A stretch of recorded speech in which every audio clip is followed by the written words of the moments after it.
All right, guys, here we go. Presumably at this point, everybody has filled out their cheat sheets. So get those out and also grab a calculator. You're gonna need that too for what we're gonna be doing over the next several minutes. So you might wanna hit pause at this point to get all that stuff. All right, now assuming that you have all of this stuff, here we are, page 71 in the book, working through acceleration problems. These are word problems, and they are the perennial bugaboo for many a student. Students look at a word problem and their first response is, oh my God, how the hell am I gonna do all of that? And the answer is, you don't do all of that. Remember what Galileo says, when you have a complicated problem, you limit the scope of inquiry, or as I call it, the pizza principle.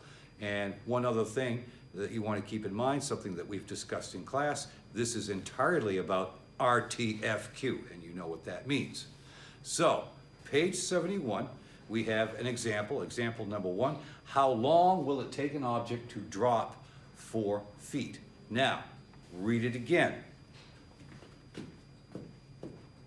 How long? That's asking you about time, isn't it? All right. Will it take an object to drop?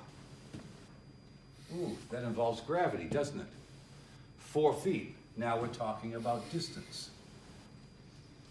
Now, when you know that you're dealing with an acceleration problem, whether it's gravity or change in velocity, the first thing you do, step 1, you ask yourself, does this problem involve a change in velocity or gravity? And if the answer is yes, then you go to step 2.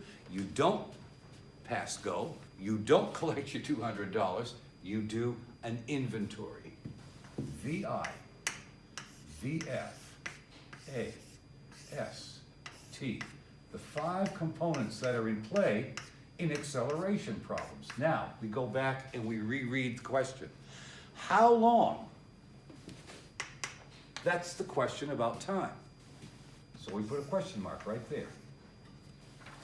Will it take an object to drop? That tells us that we got gravity going on. Gravity, 32 feet per second squared.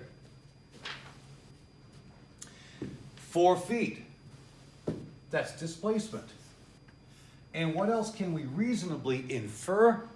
Well, if we drop something, the initial velocity is 0. Look what's left. Velocity, final, is the odd man out. This is what's going to get you through this.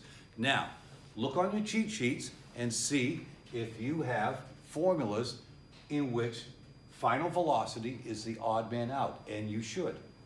And also note that in this case, VI equals 0. Remember, this is going to make life simpler for you. And if you look through your cheat sheet, you'll see that our magic formula becomes T equals square root of S over 0.5A. Now, we just plug in the numbers and let it rip. That's going to be 4 over 0.5 times 32 equals square root of 4 over 16, which equals square root of 0.25, and the square root of 0.25 is 0.5. And with these problems, you've got to keep your eye on the ball. We're talking about time.